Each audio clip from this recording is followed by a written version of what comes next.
Bien, hoy es miércoles 30 de junio del año 2021.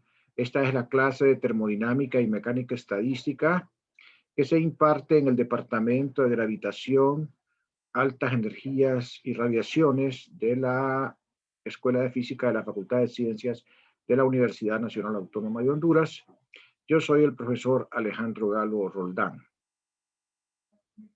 Ayer habíamos calculado nosotros cuánto era la desviación cuadrática media, y eso nos va a permitir entonces estimar el ancho de banda para nuestra distribución. Habíamos calculado el delta x cuadrado promedio, le vamos a sacar la raíz cuadrada porque es lo que se escribe, o sea, lo que nos interesa es la desviación estándar, que es la raíz cuadrada de la desviación cuadrática media. Entonces, al sacar raíz cuadrada, entonces sabemos que delta x cuadrado promedio es n por el promedio de delta s al cuadrado, y se divide entre la media para tener una idea de cuánto es la desviación. Esta razón nos da una idea del ancho de banda, qué tan ancha es la banda. O sea, la razón entre la desviación estándar y la media nos da la idea entonces que qué tan ancha es la banda. Entonces sustituimos los valores que ya encontramos, ¿verdad? Que serían entonces n por delta s cuadrado promedio y n por s promedio, que era la desviación de x. Y entonces el resultado que nos da aquí es este que tenemos escrito acá, 1 sobre la raíz de n por la raíz de delta s cuadrado entre s promedio.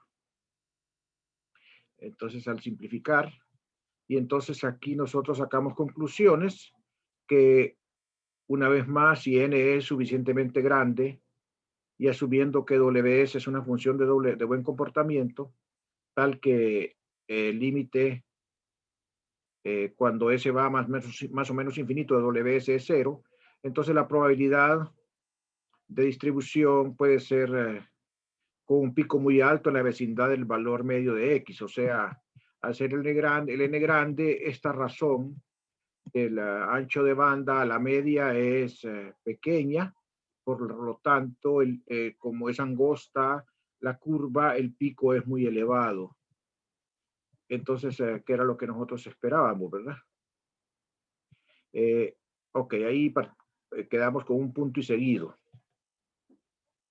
En la sección que viene ahorita, vamos a obtener una forma integral de la probabilidad Px de n, ¿verdad? De que el valor de la coordenada de posición, la probabilidad de que el valor de la coordenada de posición sea x cuando tenemos un número n total de pasos. Para mostrar que esta probabilidad nos va a conducir a una distribución gaussiana en el límite de n grande. O sea, esta probabilidad es general, pero vamos a ver que en el límite de n grande produce la distribución gaussiana. Nos interesa ese límite de n grande porque los eventos físicos y estadísticos que están asociados son eventos con n muy grande o con número de partículas muy grandes. Voy a pedir un favor, que agarren un pedacito de papel, un lápiz, porque algunos de los cálculos aquí son un poquito pues elaborados, ¿verdad? No difíciles, sino que son un poquito ahí elaborados, trucosos, y me gustaría que lo fueran verificando con su lápiz y papel ahí, que agarren un pedacito de papel y un lápiz para que los apunten, y luego cuando vuelvan a estudiar las notas tengan un conocimiento más claro de la situación. Les vamos a tratar de ir lo más despacio posible en lo que viene, para que vayan ustedes asimilando esto. Entonces, esto que está escrito aquí es el último comentario que les dije, ¿verdad? Donde justifico por qué el límite de n grande es importante, ¿verdad? Porque en la física ocurren eventos con n muy grandes o números de partículas muy grandes. Voy a continuar entonces acá con la siguiente sección.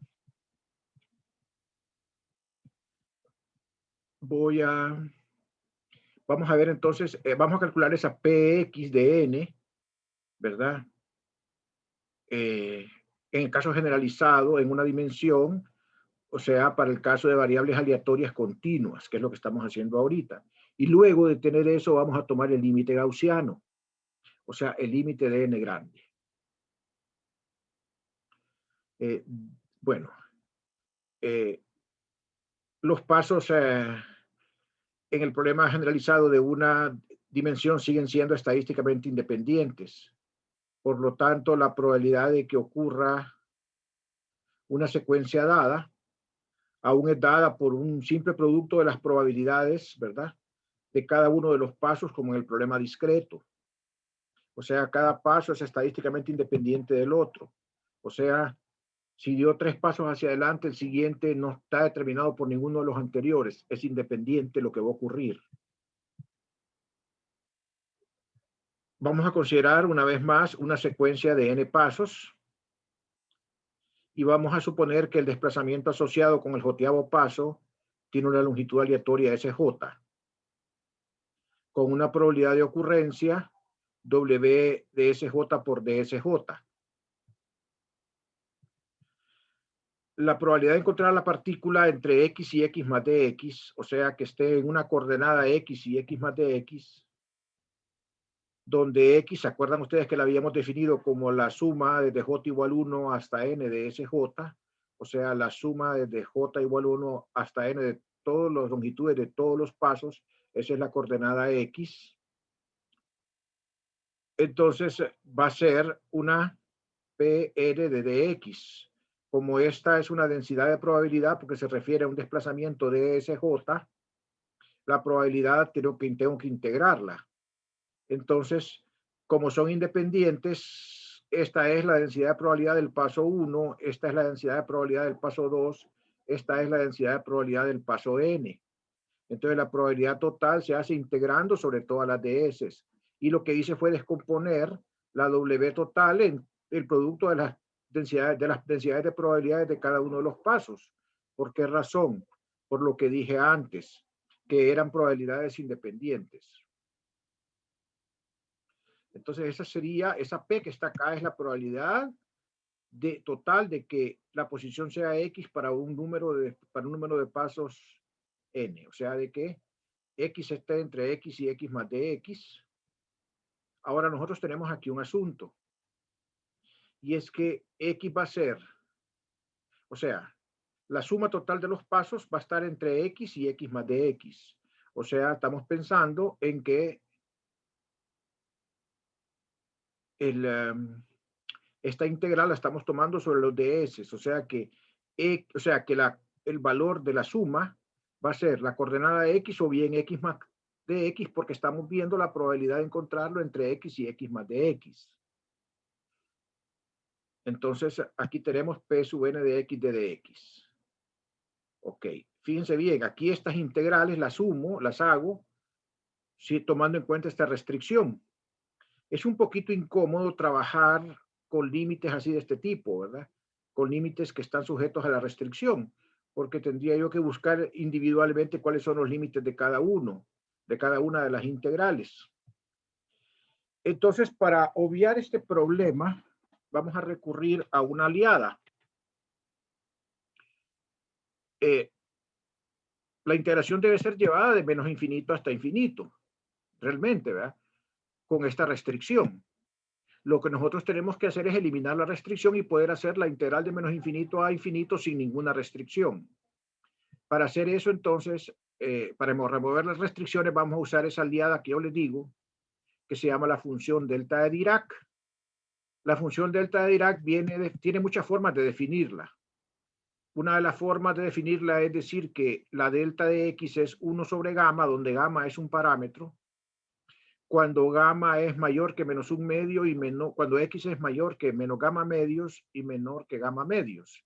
Y es 0 cuando gamma es mayor que gamma medios. O sea, en general, la función delta de X solamente tiene un valor, en un valor de X centrado en el intervalo entre menos gamma medios y gamma medios y es 0 en cualquier otro lugar. Esa es la característica que tiene la función delta de Dirac.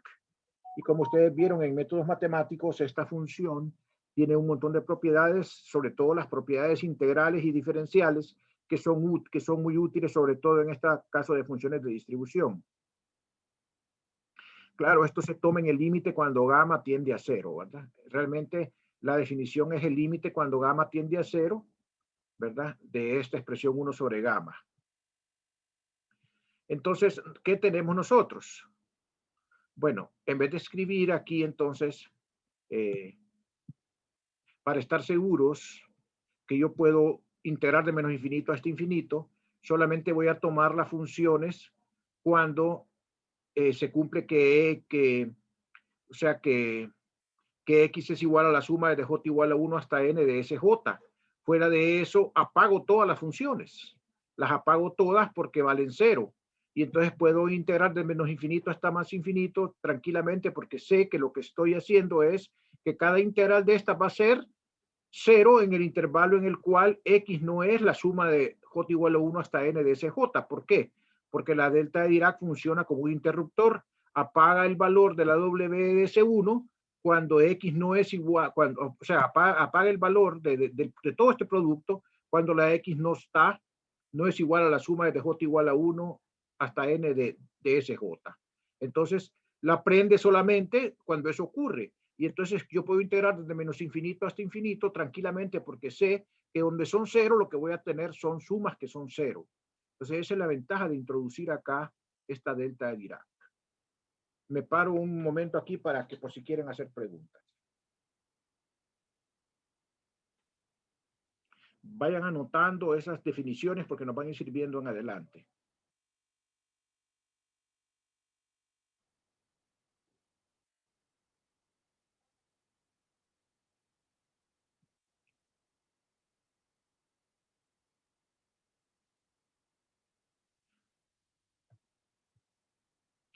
Lo que nosotros hicimos aquí fue remover las restricciones. Antes yo tenía que estar viendo, antes de ser la integral desde menos infinito hasta infinito, cada restricción. Ahora no, porque yo ya sé de que esta función delta de Dirac automáticamente me apaga los valores en donde los WS son cero. Acuérdense que solamente no son cero cuando x, o sea, cuando x es igual a la suma de j igual a 1 hasta n de sj. De lo contrario van a ser cero. Entonces yo lo que puedo hacer es sumar en cada integral un montón de ceros. Y no importa. Entonces hago la integral de menos infinito hasta infinito porque es más cómodo hacerla así. Por las propiedades de la delta de Dirac, precisamente como vamos a ver después.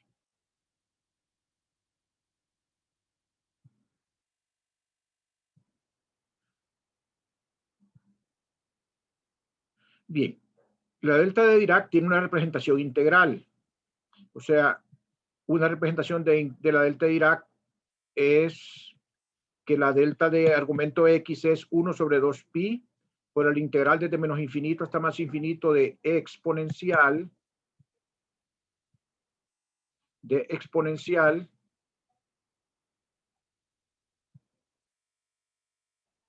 menos ikx por d de k. Entonces, esa es la representación integral de la delta de Dirac.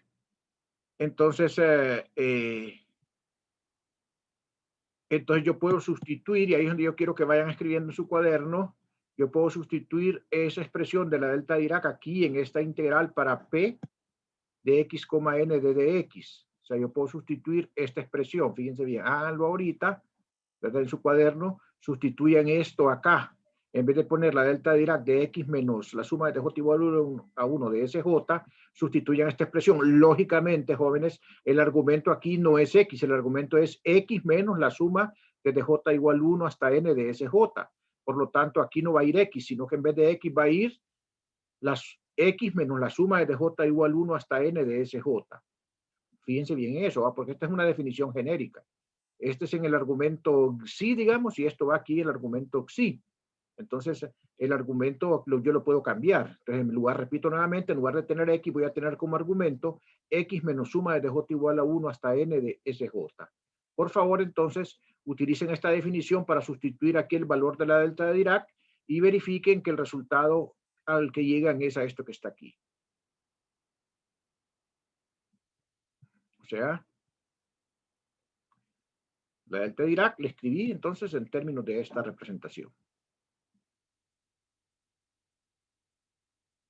Esta integral es en d de k y todas estas integrales son en ds1 hasta dsn.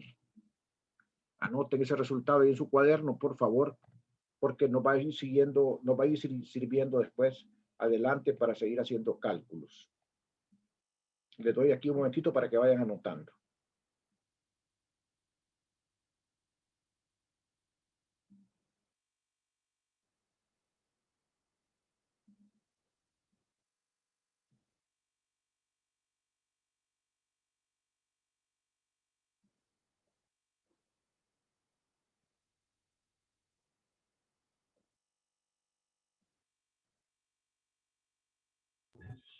Listo, Lee.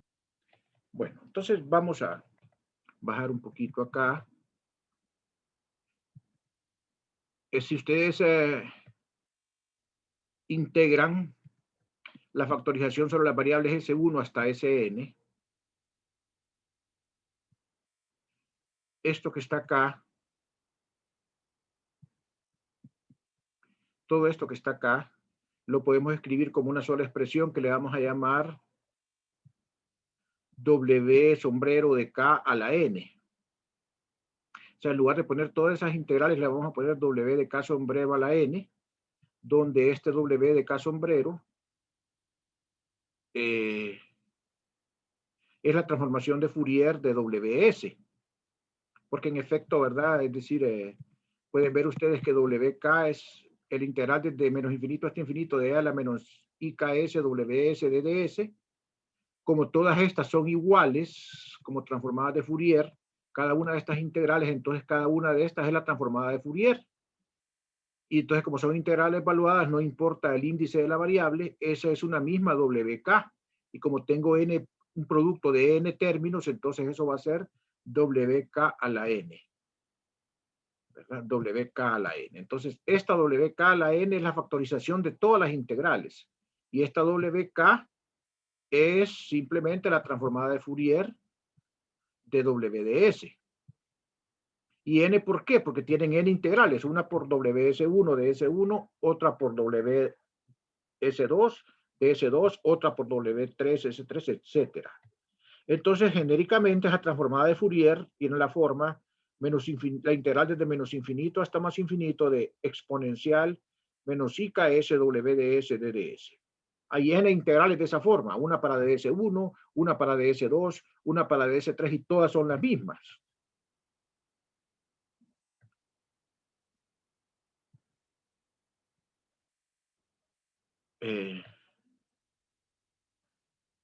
Vamos a chequear aquí que ese formalismo reproduce la distribución binomial para el camino aleatorio discreto en una dimensión para pasos de la misma longitud de L. O sea, ese como ejercicio lo chequearemos, ¿verdad? O sea que el problema discreto también se reproduce con este problema continuo que tenemos acá. Solo que en ese caso la función WS vendría dada como, bueno, miren, es algo similar. La WS sería P, que es la probabilidad de pasos hacia adelante, por delta de S menos L. Más Q, que es pasos hacia atrás, la probabilidad por delta de S menos L. Entonces, esta W va a ser, entonces, P o Q solamente cuando S sea igual a L o S sea igual a menos L. O sea que la delta dirá que esta es una opción para escribir la probabilidad WS generalizándola a variables discretas, ¿verdad?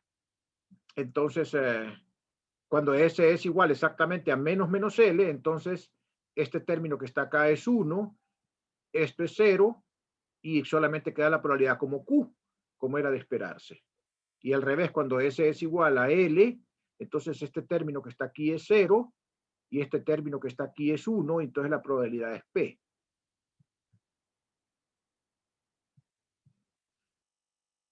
Aquí anoté una propiedad que tiene la función delta de Dirac, que es importante, que nos dice que la integral de f de x por delta de x menos a es igual a f de a. Esta integral pues es de menos infinito hasta más infinito. Esa integral hay que tomarla en cuenta porque no va a ser de mucha utilidad en lo que viene. Bien, entonces lo cual nos lleva entonces a que WK va a ser entonces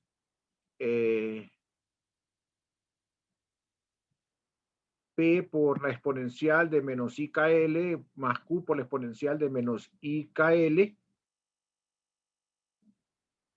asumiendo la representación exponencial de la delta de Dirac. Y entonces nosotros vamos a tener que WK elevado a la N, pues es la suma, ¿verdad?, de N factorial, porque al elevar P a la N y Q a la N, quedaría P a la N, Q a la N, E a la I, K, N, L, E a la menos I, K, L, N, y queda, acuérdense que P más Q elevado a, o sea, cuando tienen ustedes acá esta cantidad, o sea, esto es como si tuvieran un binomio. Si lo elevan a la N, entonces sería este a la N por este a la N menos N y el factor combinatorio de Newton, ¿verdad? Para el binomio. Y queda entonces la suma. Solamente asegúrense entonces que en efecto aquí tenemos nosotros un binomio cuando elevamos a la N. Entonces es A más B a la N. Y A más B a la N es N factorial entre N chiquita por N menos N chiquita factorial a la N, a la N chiquita, Q a la N grande menos N chiquita. Es la definición del binomio de Newton. Y entonces nos quedaría esta expresión para la WK a la N, que es la que escribimos aquí antes. Y es la que nos interesa, acuérdense, para escribir la P. Me paro un momentito aquí para que pregunten. Vayan anotando, ¿verdad? Estas cosas ahí porque puede ser que vayan ocupando los pasos ahí en pasos posteriores.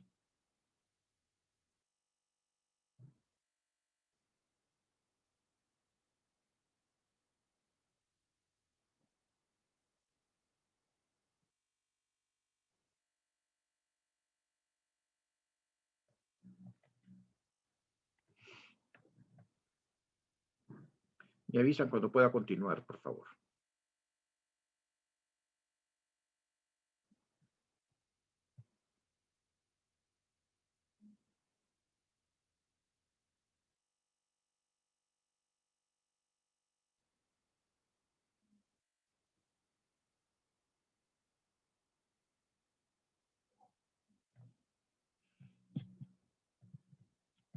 ¿Puedo continuar ya? Listo, Luis, sí. Bien, entonces, ¿qué era la P? Pues ustedes recuerdan que la P era 1 sobre 2. Vamos a realizar acá para que la recordemos. Antes. Aquí está, miren.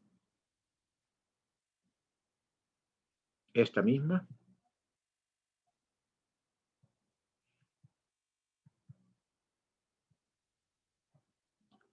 Y entonces la P nos quedaría con esta expresión que está acá.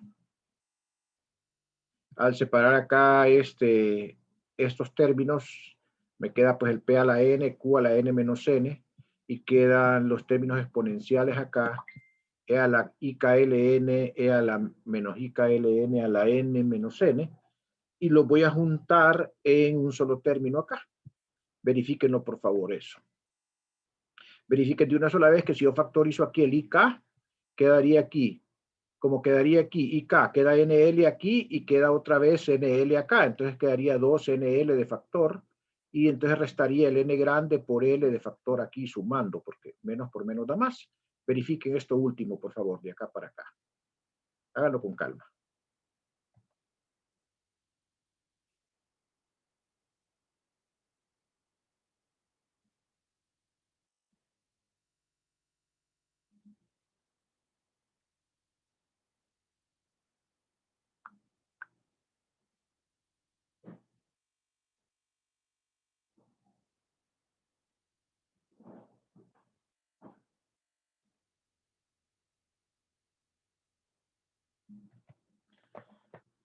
¿Estamos?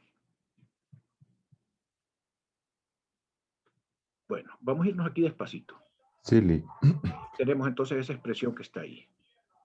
Lick, solo una Sí, consulta. En la diga. expresión donde está antes de la exponencial, ¿es es un por o es la variable x? Ahí mismo donde nos dijo que revisáramos. Aquí mismo, en esta última. Sí, sí, después Ah, de no, es q un por, elevado. es un por, es una Ah, multiplicación. bueno. Ah, ok. Vamos a poner un circulito aquí para que sea una multiplicación, ¿ok?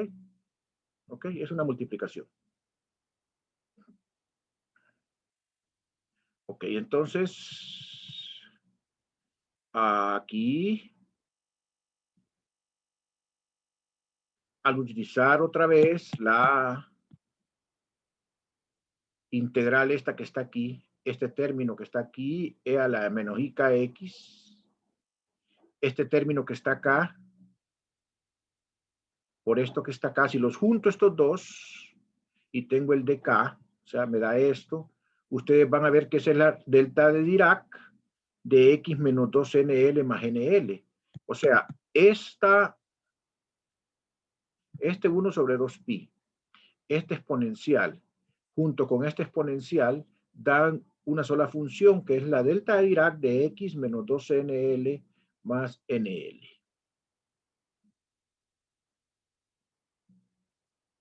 ¿Ok? En ese caso, el valor de a en la función delta sería 2n menos n por todo eso por L, ¿verdad? Exactamente. Ah, ok. Así es, exactamente. O sea, el argumento no es x, sino que es x menos esto, ¿verdad? Porque aquí tiene por eso, o sea, al volver este exponencial acá, miren, juntan esta con esta, ¿verdad? Y le va a dar una sola exponencial, le va a dar e a la menos i kx menos 2nl más nl, ¿verdad? Y sería entonces la delta de Dirac, pero de x menos 2n menos n por l. ¿Ok? O sea, usé la definición de delta de Dirac otra vez,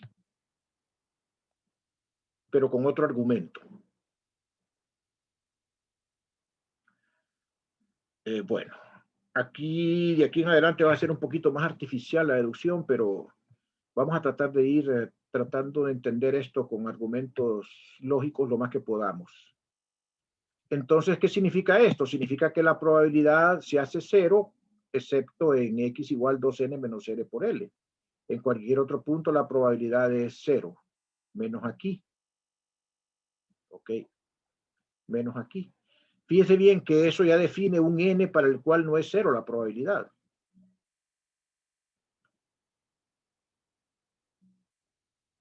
Bien, entonces aquí viene el punto. Aquí quiero que por favor me presten atención. Para obtener la función de distribución binomial discreta, integramos p de x sobre todo el intervalo alrededor de x igual 2n menos n por l. Y entonces aquí viene, integra esta p sobre x y entonces le queda la probabilidad marginal pn, ¿verdad? Porque va a integrar ya en la variable x. Y entonces aquí sí, por favor, aquí está escrito el resultado, pero es un poquito artificial. Quiero que presten atención a mi razonamiento. Es el razonamiento más fácil que encontré para explicar esto.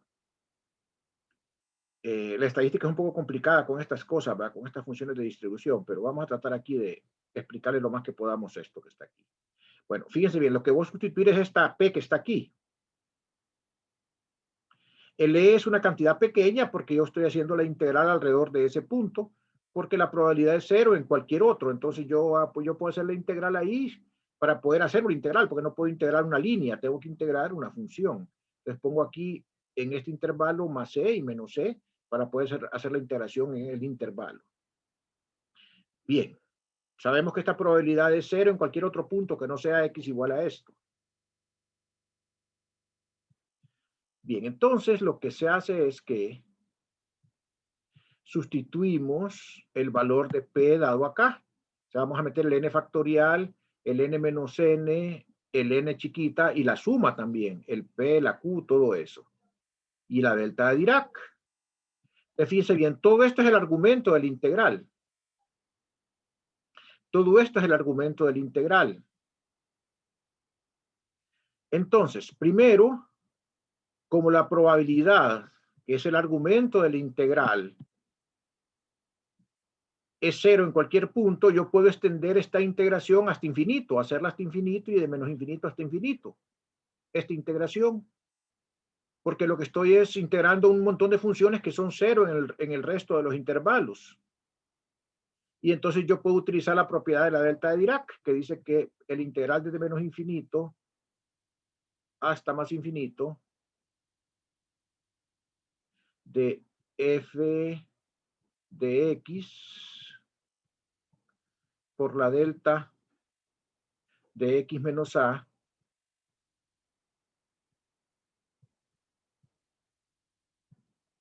es igual a f de a.